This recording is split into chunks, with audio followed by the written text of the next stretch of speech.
De mystérieuses histoires se cachent dans la beauté de la nature sauvage. Nous allons partager 5 récits intrigants de personnes qui ont disparu sans laisser de traces. Entre apparitions étranges et disparitions inexpliquées, le parc national de Yellowstone renferme des secrets difficiles à comprendre. Préparez-vous à découvrir ces événements troublants et à explorer les disparitions les plus mystérieuses du parc.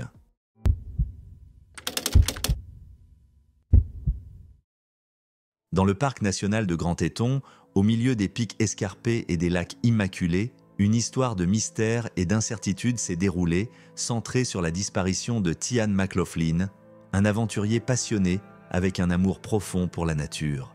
Tout a commencé par une chaude matinée d'été, lorsque Tian a entrepris une randonnée en solo le long du réseau de sentiers de Lupin Meadows. Avec sa montre Apple rouge bien fixée à son poignet et son pendentif en forme de U argenté autour du cou, il s'est aventuré dans la nature sauvage, impatient de découvrir la beauté du parc. Alors qu'il parcourait les sentiers sinueux, Tian s'émerveillait devant le paysage, à couper le souffle. D'immenses pins s'élevaient vers le ciel, leurs branches se balançant doucement dans la brise. L'air était imprégné du doux parfum des fleurs sauvages et le son lointain de l'eau courante ajoutait une touche apaisante à son voyage. Les heures passaient et Tian avançait toujours, son excitation grandissant à chaque pas à mesure qu'il se rapprochait de sa destination, les rives tranquilles du lac Delta. Il avait entendu parler de sa beauté immaculée et de ses eaux cristallines et était déterminé à les contempler de ses propres yeux. Enfin, après une longue et ardue randonnée, Tian arriva au lac Delta. Le spectacle qui s'offrit à lui coupa le souffle. Le lac scintillait comme un joyau sous le soleil, niché au milieu des pics majestueux des Tétons. Ce fut un moment de pure sérénité, et Tian ressentit une profonde paix en contemplant les eaux tranquilles. Mais à mesure que la journée avançait et que les ombres s'allongeaient, Tian savait qu'il était temps d'entreprendre le chemin du retour vers la civilisation. Avec un soupir de regret, il fit ses adieux au lac Delta et entama son chemin de retour. Alors qu'il marchait le long du sentier, Tian ne pouvait se débarrasser de l'impression d'être observé. Les poils de sa nuque se dressaient et une sensation de malaise s'installa en lui comme un lourd voile. Il accéléra le pas, désireux de s'éloigner de cette présence invisible qui semblait rôder dans l'ombre. Malgré ses efforts, ce sentiment persista, le rongeant comme une gêne persistante. Ce n'est qu'en sortant de la forêt, au début du sentier, qu'il ressentit enfin un soulagement, l'étendue ouverte du parc s'étendant devant lui comme une étreinte bienvenue. Cependant, lorsque Tian ne revint pas de sa randonnée comme prévu, l'inquiétude se transforma rapidement en panique. Une équipe de recherche fut dépêchée pour parcourir la nature sauvage à sa recherche, fouillant chaque recoin du parc dans l'espoir de le ramener sain et sauf. Les jours se transformèrent en semaines, puis les semaines en mois. Mais la recherche de Tian McLaughlin se poursuivit avec une détermination sans faille. Les rangers du parc, les bénévoles et les citoyens inquiets explorèrent chaque centimètre du parc, bravant un terrain accidenté et des conditions météorologiques imprévisibles pour le retrouver. Malgré leurs efforts acharnés, cependant, il n'y eut aucun signe de Tian. Sa famille, à des milliers de kilomètres de là, en Irlande, s'accrochait à l'espoir, même au fil des jours qui devinrent une année. Ils se raccrochaient aux souvenirs de leur fils et frère bien-aimés, priant chaque jour pour son retour sain et sauf. Cependant, au fil du temps et sans résultat concret des recherches, la réalité de la disparition de Tian commença à s'imposer. Sa famille et ses amis luttaient contre l'incertitude insupportable de ne pas savoir ce qui lui était arrivé, leur cœur lourd de chagrin et de nostalgie. Puis, une lueur d'espoir apparut sous la forme de nouvelles informations. Heather Mikoski, une autre randonneuse présente dans le parc à peu près au même moment que Tian, se manifesta avec des détails sur leur rencontre fortuite sur les sentiers. Heather raconta comment elle avait croisé Tian lors de sa randonnée. Sa présence était gravée dans sa mémoire. Elle décrivit leur brève interaction, sa voix empreinte de tristesse en se remémorant leur séparation au lac Delta. Son témoignage suscita un regain d'intérêt pour la recherche de Tian, alors que les enquêteurs approfondissaient les circonstances de sa disparition. Mais en examinant de plus près le récit de Heather, des incohérences commencèrent à apparaître, jetant le doute sur la véracité de ses affirmations. Elle fut alors bannie du parc pour 5 ans pour avoir fait de fausses déclarations. Malgré l'incertitude entourant le témoignage de Heather, la recherche de Tian fut nourrie par la détermination inébranlable de ceux qui refusaient d'abandonner l'espoir. Jour après jour, ils arpentèrent la nature sauvage, suivant chaque piste et ne laissant aucune pierre non retournée dans leur quête de vérité. Les mois se transformèrent en années, et toujours, Cian restait introuvable. Ainsi, l'histoire de la disparition de Cian McLaughlin reste un rappel poignant des dangers qui guettent dans la nature sauvage, prêts à piéger les voyageurs imprudents. Alors que le soleil se couche derrière les imposants sommets du parc national de Grand Teton, projetant de longues ombres sur le paysage accidenté, une question demeure dans l'esprit de tous ceux qui entendent son histoire. Que s'est-il passé pour Cian McLaughlin, et saura-t-on un jour ce qu'il est devenu ?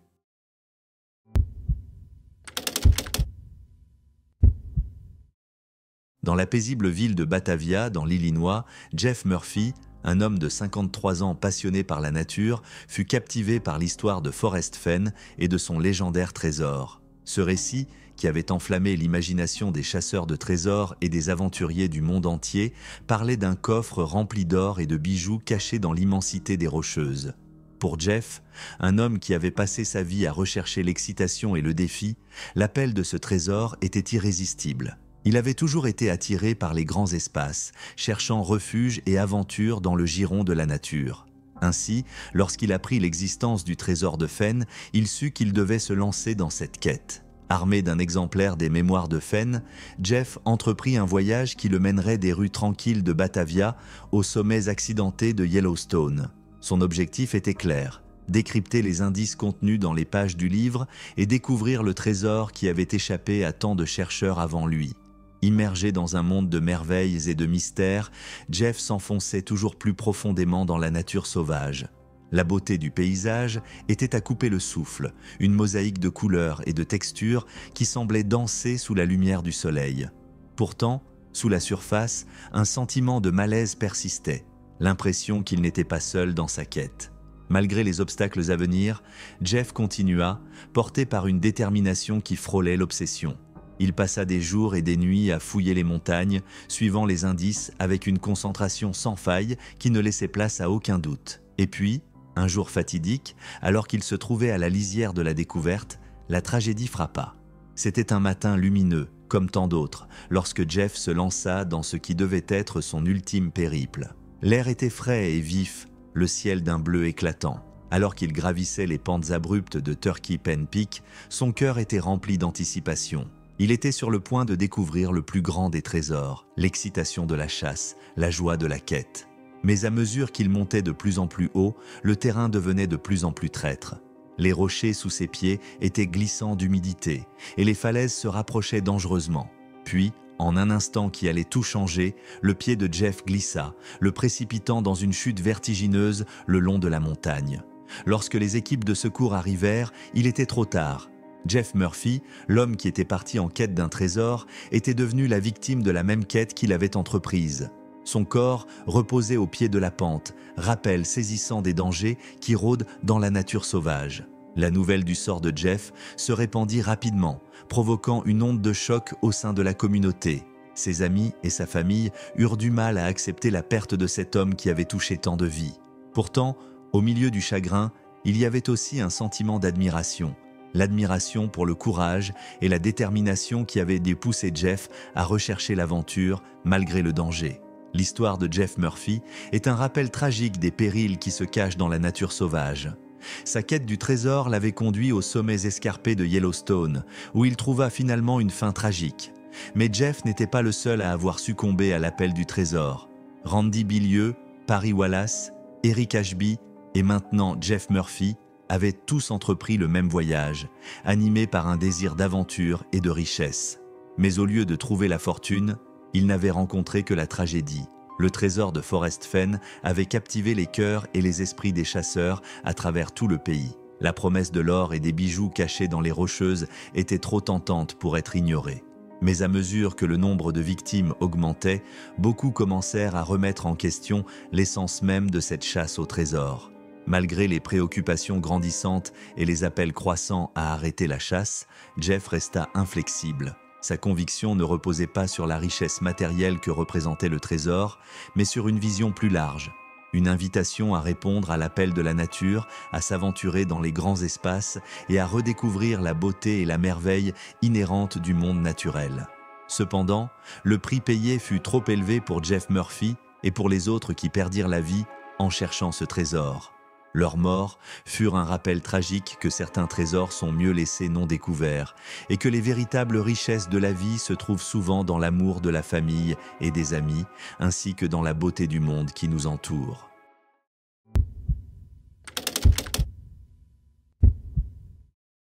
Le jeudi 23 juillet 2015, Feiyang Isaac Xiang, un jeune travailleur saisonnier de 21 ans originaire des contrées lointaines de Chine, se lança dans une aventure avec 4 compagnons. Ils étaient loin de se douter que leur périple allait bientôt prendre une tournure sinistre, les plongeant dans l'incertitude et la peur. Alors que le soleil baignait le paysage accidenté de ses rayons dorés, Xiang et ses amis furent attirés par les eaux tranquilles à proximité de la confluence de la rivière Yellowstone et de Hell Roaring Creek. L'appel irrésistible de cette rivière calme et cristalline les envoûtait en ce matin fatidique. Avec des rires résonnant dans l'air, Xiang s'avança dans la rivière avec 2 compagnons, le courant doux caressant leur peau. Mais sous la surface, une menace cachée guettait, prête à piéger ses proies inconscientes. Soudain, sans avertissement, l'étreinte apaisante de la rivière se transforma en une prise implacable alors que le puissant courant s'empara de Xiang, l'entraînant loin de la sécurité du rivage. Paniqués, ses compagnons tentèrent désespérément de l'attraper, mais leurs efforts furent vains face à la force implacable de l'eau. Alors que Xiang luttait contre les courants impitoyables, il fut emporté en aval, ses cris de détresse engloutis par le grondement assourdissant des rapides. À chaque instant qui passait, l'espoir s'amenuisait, telle une flamme vacillante dans l'obscurité, jusqu'à ce qu'il disparaisse finalement de la vue, englouti par la rivière implacable. Dans une tentative désespérée d'appeler à l'aide, l'un des compagnons de Xiang parvint à contacter les secours, un appel brisé au 911 résonnant à travers l'immensité de la nature sauvage. Les rangers se mirent immédiatement en action, le cœur lourd d'inquiétude, tandis qu'ils se battaient contre le temps pour retrouver leurs camarades disparus. Malgré leurs efforts incessants, l'immensité de la nature sauvage se révéla être un adversaire impitoyable, dissimulant le sort de Xiang dans ses profondeurs ombragées. Les jours se transformèrent en nuit et toujours aucune trace du jeune homme qui s'était volatilisé sans laisser de traces. À mesure que les jours s'étiraient en semaines, la recherche de Feiyang Isaac Xiang entra dans une nouvelle phase, marquée par l'incertitude et la tristesse. Bien que la recherche officielle ait été réduite, la mémoire du jeune homme persistait comme un murmure fantomatique dans le vent, hantant ceux qui osaient s'aventurer dans les terres sauvages de Yellowstone. Des recherches périodiques dans le couloir de la rivière se poursuivirent, rappelant avec solennité la nature éphémère de la vie dans la nature sauvage. Des affiches portant l'image de Xiang étaient dispersées à travers la région, une supplique silencieuse pour quiconque détenant la clé du mystère de sa disparition.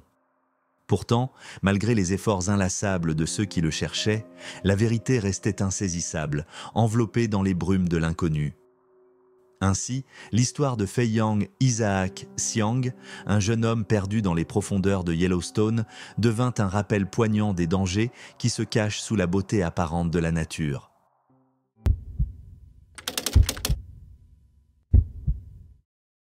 Au milieu des geysers bouillonnants et des pins majestueux du parc national de Yellowstone se dressait un grand hôtel connu sous le nom de Fountain Hotel. Ses 3 étages s'élevaient vers les cieux, un phare de civilisation au cœur de la nature sauvage. L'été 1900 battait son plein et l'hôtel fourmillait d'activités alors que des visiteurs venus des 4 coins du pays se rassemblaient pour découvrir les merveilles de la nature. Parmi eux se trouvait Leroy R. Piper, un caissier de banque originaire de St. Mary's, Ohio. Leroy avait voyagé jusqu'à Yellowstone en quête d'aventure et d'excitation, désireux d'explorer la beauté du parc. Lorsqu'il s'installa à l'hôtel, Leroy était rempli d'impatience face aux aventures qui l'attendaient. Il passa ses journées à arpenter la nature sauvage, s'émerveillant devant les cascades majestueuses et les sources chaudes colorées qui parsemaient le paysage. Le soir, il rentrait à l'hôtel pour dîner avec ses compagnons de voyage, échangeant des récits de leurs périples autour de repas copieux. Un soir, alors que le roi dégustait son dîner dans la salle à manger de l'hôtel, il engagea la conversation avec un groupe de voyageurs. Ils l'enchantèrent avec leurs propres aventures dans le parc, racontant des rencontres avec des ours et des bisons, et le frisson d'explorer cette nature sauvage. Inspiré par leurs histoires, le roi se lança dans une nouvelle aventure le lendemain. Il se leva tôt, impatient de découvrir les merveilles qui l'attendaient. Armé seulement d'une carte et d'un esprit aventurier, il s'enfonça dans la nature, le cœur battant d'excitation. Alors qu'il déambulait dans la forêt, le roi ne pouvait s'empêcher de ressentir une profonde admiration pour la beauté pure de son environnement. Les arbres imposants s'étiraient vers le ciel, leurs branches dansant doucement au gré du vent. L'air était empli du doux parfum des aiguilles de pin et le chant des oiseaux résonnait dans l'atmosphère. Perdu dans l'admiration de ce paysage grandiose, le roi s'éloigna de plus en plus de l'autel, inconscient du temps qui s'écoulait. Alors que le soleil commençait à se coucher et que l'obscurité envahissait la forêt, il se rendit compte qu'il avait perdu son chemin vers l'autel. La panique monta dans sa poitrine, tandis qu'il cherchait désespérément des repères familiers, mais la dense forêt ne lui offrait aucun indice. La nuit tombée, le roi se retrouva seul dans la nature, les bruits de la forêt résonnant autour de lui. Il appela à l'aide, mais ses cris restèrent sans réponse, engloutis par l'immensité de la nature sauvage. Pendant ce temps, l'inquiétude grandissait au Fountain Hotel. Lorsque le roi ne fut pas rentré à la nuit tombée, le personnel de l'hôtel organisa une équipe de recherche pour explorer les environs. Ils fouillèrent la forêt jusqu'à tard dans la nuit, appelant le nom de le roi et scrutant chaque recoin à la recherche du moindre signe de lui, mais en vain. Les jours passèrent et l'absence de le roi se fit de plus en plus inquiétante. L'équipe de recherche s'agrandit, les rangers du parc et des volontaires se joignant aux efforts pour le retrouver. Ils arpentèrent chaque parcelle du parc, cherchant haut et bas des indices sur sa disparition, mais toujours aucune trace de lui. Les recherches se poursuivirent, mais le sort de le roi resta un mystère. Finalement, l'équipe de recherche se dispersa, l'espoir de le retrouver en vie s'éteignant peu à peu. La disparition de le roi devint un mystère qui entrait le parc pendant des années, rappelant les dangers qui guettent dans la nature sauvage. À ce jour, le roi Air Piper demeure introuvable, son sort un mystère qui pourrait ne jamais être élucidé.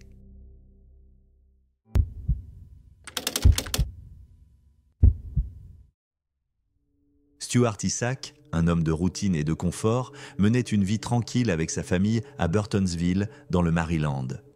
Ce n'était pas un aventurier, ni quelqu'un qui se lançait dans l'inconnu. Cependant, quelque chose changea en lui un jour fatidique de septembre 2010. Par un matin apparemment ordinaire, Stuart se réveilla avec un sentiment d'agitation. Il ressentait un besoin intense de fuir sa vie monotone et de partir à l'aventure. Sans hésitation, il fit ses valises, laissa un mot à sa famille et prit la route pour un voyage à travers le pays jusqu'au parc national de Yellowstone. Sa famille fut stupéfaite par sa décision soudaine. Stuart n'était pas connu pour ses escapades en plein air, et l'idée qu'il entreprenne un tel voyage semblait inhabituelle. Néanmoins, ils respectèrent son choix et lui souhaitèrent bonne chance pour son périple. Le trajet de Stuart vers Yellowstone fut long et sans histoire. Il passa des heures sur la route, entouré de vastes paysages et de décors changeants. Malgré son manque d'expérience avec les longs trajets, Stuart était déterminé à atteindre sa destination. À son arrivée au parc national de Yellowstone, Stuart fut accueilli par la beauté époustouflante de la nature. Les montagnes majestueuses du parc, ses forêts luxuriantes et ses lacs immaculés captivèrent ses sens. Il ressentit un sentiment de liberté et d'exaltation qu'il n'avait jamais éprouvé auparavant. Alors qu'il explorait le parc, Stuart était émerveillé. Il parcourait des sentiers pittoresques, s'émerveillant devant la splendeur naturelle qui l'entourait. Il sentait en lui un lien profond avec la nature qu'il n'avait jamais ressenti auparavant. Cependant, au fil des jours, le sentiment d'aventure de Stuart commença à s'estomper.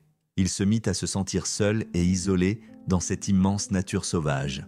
La beauté du parc s'effaçait devant son immensité et Stuart commençait à désirer retrouver le confort de son foyer. Le 24 septembre, se sentant nostalgique et souhaitant renouer avec quelqu'un de familier, Stuart appela son vieil ami Matthew Evans, qui vivait à Guam. En raison du décalage horaire, cet appel était inattendu, car Stuart et Matthew communiquaient habituellement par email ou SMS. Pendant l'appel, Stuart partagea ses expériences à Yellowstone, mais il n'indiqua ni son emplacement exact, ni ses plans à venir. 2 jours plus tard, le 26 septembre, Stuart prit une décision fatidique. Il se gara à Craig Pass, une zone isolée du parc, et partit à pied. Cette décision allait s'avérer être la dernière. La disparition de Stuart fut découverte lors d'une patrouille de routine dans la région. Sa voiture abandonnée, avec les clés toujours à l'intérieur, déclencha l'alarme. Une recherche fut immédiatement lancée, mais Stuart demeurait introuvable. Malgré des efforts de recherche intensifs, aucune trace de Stuart ne fut jamais retrouvée. À ce jour, Stuart Isaac reste porté disparu, sa disparition enveloppée de mystère. Sa famille et ses amis sont laissés avec des questions sans réponse et un profond sentiment de perte. La disparition de Stuart Isaac rappelle la nature imprévisible de la vie et les mystères qui échappent à notre compréhension.